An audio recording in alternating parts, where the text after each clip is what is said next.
Hi viewer சூப்பரான update friends. இப்போ பார்த்தீங்கன்னா புதிய பிரச்சனையை சந்திரகலாவும் சிவராண்டியும் புதிய திட்டம் போட்டிருக்காங்க.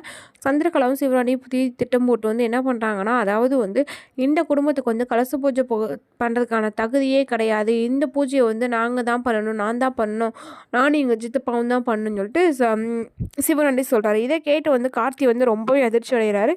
என்னன்னு சொல்லி பார்த்தா, அதாவது ஒரு லேடியை கூட்டிகிட்டு அந்த லேடி தான் சிவனாண்டி கூட்டிகிட்டு வந்திருப்பாரு. ஆனால் அந்த லேடி தான் நம்ம ராஜராஜனோட ஒய்ஃபு அப்படின்னு சொல்லி எதை வச்சு சொல்கிறீங்களமோ, ஆமாம், சாமுண்டீஸ்வரியோட நெக்லஸை இவர் தான் எனக்கு கொடுத்துட்டு போனார், நீ வச்சுக்கன்னு சொல்லிட்டு சொல்கிறாங்க. உடனே பார்த்தீங்கன்னா கார்த்தி யோசிக்கிறார். கண்டிப்பாக இது மாமா செஞ்ச வேலையாக இருக்காது, மாமாவை பழி போட இந்த பூஜை நிப்பாட்டுறதுக்காக வேறு யாரோ செஞ்சுருக்காங்க அப்படின்னு சொல்லிட்டு யோசிக்கிறாங்க. அதுக்கப்புறம் பார்த்தீங்கன்னா ரோகிணி எல்லாம் என்ன சொல்கிறாங்கன்னா, இல்லை இது எங்கள் அம்மாவோட செயின் தான் சொல்லிட்டு கன்ஃபார்ம் பண்ணிக்கிறாங்க. இதை யார் எடுத்துகிட்டு வந்தா சந்திரகலா பார்த்தீங்கன்னா செயின் எடுத்துகிட்டு சிவராணிகிட்ட கொடுத்துருப்பாங்க. சிவராணி அந்த பொண்ணுகிட்ட கொடுத்து இது மாதிரி நடிக்க சொல்கிறாங்க.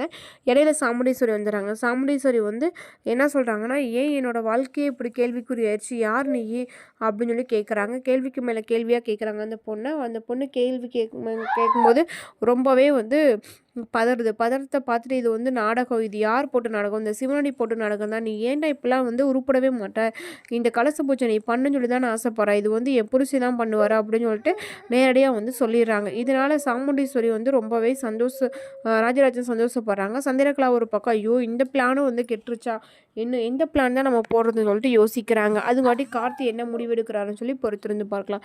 இந்த மாதிரி அப்டேட் உங்களுக்கு பிடிச்சிருந்தா மறக்காமல் லைக் பண்ண நம்ம சேனலை சப்ஸ்கிரைப் பண்ணிவிட்டு பாருங்கள்.